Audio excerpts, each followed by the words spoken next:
Hello friends, welcome to GRD classes. I am your teacher Vishali Kaur. आज हम class 11th का एक टॉपिक करेंगे, माइक्रो इकोनॉमिक्स का। ठीक है, तो चलो जल्दी से स्टार्ट करते हैं।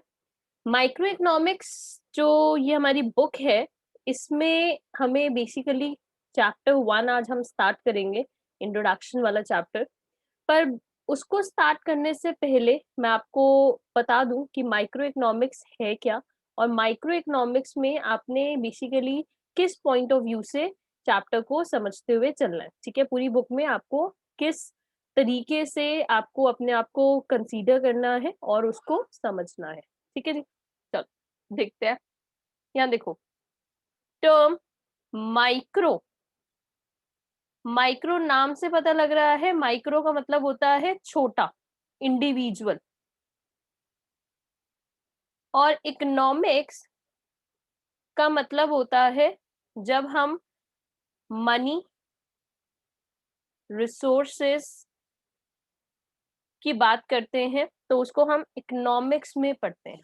ठीक है, तो माइक्रो इकोनॉमिक्स का मतलब है जब हम किसी भी individual firm, individual person, individual society के बारे में पढ़ते हैं, उनके मनी स्ट्रक्चर को, उनके रिसोर्सेस को, उनकी डिमांड को, उनकी सप्लाई को, उन सबको हम पढ़ते हैं, तो वो हमारा माइक्रो इकोनॉमिक्स में समझते हैं। ठीक है, माइक्रो इकोनॉमिक्स में हमारा सबसे पहला चैप्टर है हमारा इंट्रोडक्शन चैप्टर, जिसमें आपको समझना है इकोनॉमी क्या होती है।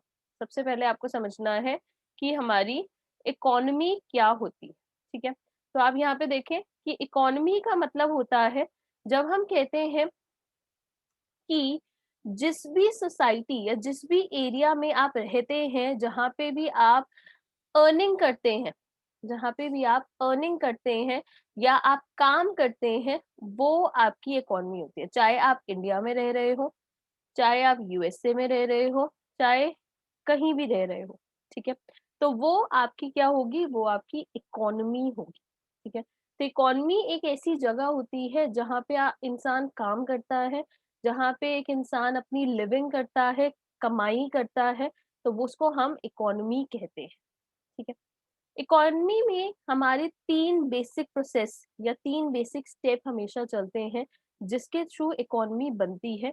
पहला होता है प्रोडक्शन, दूसरा कंजम्पशन, और तीसरा इन्वेस्टमेंट या कैपिटल फॉर्मेशन। प्रोडक्शन का मतलब होता है जब हम कहते हैं कि कोई भी चीज प्रोड्यूस करे। प्रोडक्शन जो है, जैसे फॉर एग्जांपल मैंने कहा इस टाइम पे आपको मास्क की बहुत ज्यादा जरूरत है। ठीक है, तो मास्क को कोई बनाएगा, कोई इंडस्ट्री बनाएगी, कोई इंडिविजुअल बनाएगा, तो मास्क की क्या होने वाली है, प्रोडक्शन। ठीक है, मास्क के लिए आप क्लॉथ का यूज करेंगे, स्ट्रिंग का यूज करेंगे, आप यहाँ पे मास्क के लिए आप जो भी मटेरियल्स आप रॉ मटेरियल यूज करेंगे, जो भी मटेरियल आप यूज कर रहे हैं जिससे मास्क बन जाए, तो उन सब की हेल्प के थ्रू आपका मास्क बन पाएगा। ठीक है, तो जिन्होंने इन सारे रॉ मटेरियल, इन सारे इनपुट्स को यूज करा ताकि आपका मास्क, जो कि एक आउटपुट है, जो कि डिमांड में है, उसको प्रोड्यूस करने के लिए जिन्होंने भी इसकी प्रोडक्शन करी, ठीक है, तो वो इसके प्रोड्यूसर्स होंगे। ठीक है, तो मैंने कहा XYZ लिमिटेड कंपनी ने मास्क को प्रोड्यूस किया है, तो XYZ लिमिटेड कंपनी क्या हुई, इसकी प्रोड्यूसर। बात समझ में आ गई? ओके, मास्क की तरह अब फॉर एग्जाम्पल अब किसी और चीज की डिमांड आई, किसी और चीज को प्रोड्यूस किया, फॉर एग्जाम्पल एक पेन को प्रोड्यूस किया। ठीक है, अब पेन को प्रोड्यूस करने के लिए आपने बहुत सारे रॉ मटेरियल्स का यूज किया ताकि आपका पेन बन जाए, तो पेन का क्या हो रहा है, प्रोडक्शन। ठीक है, तो प्रोडक्शन हो रहा है पेन का, प्रोडक्शन हो रहा है मास्क का। ठीक है, कंजम्पशन क्या होता है, कंजम्पशन का मतलब होता है जब हम किसी भी चीज को कंज्यूम करते हैं ताकि मेरी जो सेटिस्फेक्शन है, मेरी जो नीड है, मेरी जो डिमांड है, वो पूरी हो पाए। ठीक है, तो कंजम्पशन इज बेसिकली जहां पे मेरी विलिंगनेस जो है, वो मेरी सॉल्व हो जाए या वो सेटिस्फाई हो जाए, ठीक है। अब फॉर एग्जांपल मैंने कहा कि मेरे को बहुत तेज की प्यास लगी है, तो मैंने वाटर ड्रिंक किया। तो इस टाइम पे ये जो वाटर मैंने ड्रिंक किया है, ये मेरे को क्या करेगी, सेटिस्फाई करेगी, मेरी जो डिमांड है, मेरी जो रिक्वायरमेंट है उसको पूरा करेगी। तो वाटर को मैंने क्या किया, कंजम्पशन दैट इज कॉन्ज्यूम, ठीक है।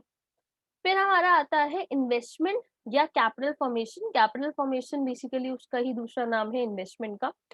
इन्वेस्टमेंट का मतलब होता है जब हम कैपिटल में एडिशन कैपिटल लगाते हैं। जैसे फॉर एग्जांपल आपने आपके पास मनी है, फॉर एग्जांपल 1 लाख रुपीज है, ठीक है।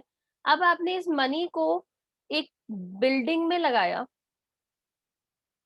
और उस बिल्डिंग में आपने आपने पेन की प्रोडक्शन करनी स्टार्ट करी। ठीक है। तो इस बिल्डिंग में जब आपने ये 1 लाख रुपए लगाए और पेन की प्रोडक्शन हुई, तो ये क्या है, आपका इन्वेस्टमेंट। क्योंकि आपको पता है यहाँ लगाने के बाद आपके 1 लाख 1.5 लाख में से 2 लाख में से एक्सेट्रा एक्सेट्रा में कन्वर्ट बहुत जल्दी हो जाएंगे, ठीक है। तो ये तीन आपके एक बहुत ही वाइटल, बहुत ही इंपॉर्टेंट प्रोसेस होते हैं इकोनॉमी के, that is production, consumption, investment या कैपिटल फॉर्मेशन हम इसको कहते हैं, ठीक है। अब हमारा जो नेक्स्ट टॉपिक आ रहा है दैट इज स्कार्सिटी। स्कार्सिटी का मतलब होता है किसी भी चीज की कमी होना। क्या होता है मतलब, किसी भी चीज की कमी होना, ठीक है। तो स्कार्सिटी का इटसेल्फ मतलब होता है किसी चीज की कमी होना, कमी होना, ठीक है। अब बेसिकली किस चीज की कमी की यहाँ पे बात हो रही है इकोनॉमिक्स में, और इकोनॉमिक्स किस कमी की यहाँ पे बात को समझाने वाला है आपको, तो यहाँ समझना। इकोनॉमी में आपके पास पूरी अर्थ पे 71% ऑफ वाटर है एंड रिमेनिंग आपकी लैंड है। बट उसमें से 97% वाटर जो है, 71% वाटर में से 97% वाटर जो है वो सॉल्टेड वाटर है, जिसको आप कंज्यूम नहीं कर सकते। सिर्फ 3% ऐसा पानी है जिसको आप कंज्यूम कर सकते हैं, वॉशिंग के लिए, ड्रिंकिंग के लिए, कुकिंग के लिए, जहां भी है वो उसको आप ले सकते हैं, जो कि 3% ही अवेलेबल है, ठीक है। तो ये जो वाटर है जो आप कंज्यूम कर सकते हैं, ये कितना है, 3%। डिमांड कितनी है, 100%। 100% डिमांडर्स है, लेकिन उसके लिए अवेलेबल अमाउंट ऑफ वाटर कितना है, सिर्फ 3%।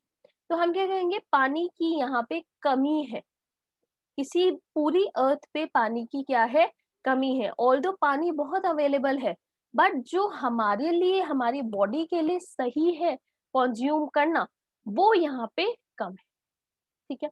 तो इसलिए हम उसको क्या कहेंगे, वाटर की स्कार्सिटी है, ठीक है। चाहे रिसोर्सेज यहाँ पे रिसोर्सेज जो हमारी अर्थ है वो ऑल्दो हमें 71 प्रोवाइड कर रही है, बट जो हमारे लिए सही है वो कम है, ठीक है। तो यहाँ पे जब लिमिटेड अमाउंट अवेलेबल होता है, लिमिटलेस वांट के लिए, लिमिटेड रिसोर्सेज अवेलेबल होते हैं लिमिटलेस वांट के लिए, तो हम उसको कहते हैं इस चीज की कमी आ गई है, ठीक है। कोई भी चीज इकोनॉमी में, अर्थ पे कोई भी चीज कितनी भी एक्सेस में क्यों ना हो, चाहे वो मनी हो, हम कहते हैं कि पूरे वर्ल्ड में रिचेस्ट पर्सन कौन है, तो आपने कहा ये एक रिचेस्ट पर्सन है, ठीक है। बट उसकी वेल्थ भी एक लिमिट तक ही अवेलेबल है। जैसे ही उसके फॉर एग्जाम्पल उसके पास, मैंने कहा 1 billion, 1 billion dollar for example, ठीक है, अवेलेबल है, ठीक है। पर ये एक लिमिटेड अमाउंट है, अनलिमिटेड अमाउंट नहीं है, ये भी खत्म हो सकता है, ठीक है। तो हम इसको क्या कहेंगे, स्कार्सिटी। हमारे पास रिसोर्सेज लिमिटेड होंगे और बॉन्ड्स अनलिमिटेड होगी, जिसकी वजह से एक स्कार्सिटी की प्रॉब्लम अवेलेबल हो जाएगी, स्कार्सिटी की प्रॉब्लम अराइज हो जाएगी, ठीक है जी। आई होप कि यहाँ तक आपको बहुत अच्छी तरह माइक्रो इकोनॉमिक्स की इंट्रोडक्शन समझ में आई होगी कि बेसिकली हम लोग माइक्रो इकोनॉमिक्स में क्या पढ़ने वाले हैं और क्या पढ़ेंगे। ठीक है जी, थैंक यू वेरी मच। आने वाले लेक्चर्स में आपको और चीज़ें बहुत अच्छी तरह समझ में आएंगी। ठीक है, तो आप लेक्चर्स से बने रहें। ठीक है, कोई भी क्वेरी होती है तो आप मेरे व्हाट्सएप नंबर पे इजीली कांटेक्ट कर सकते हैं। Thank you very much.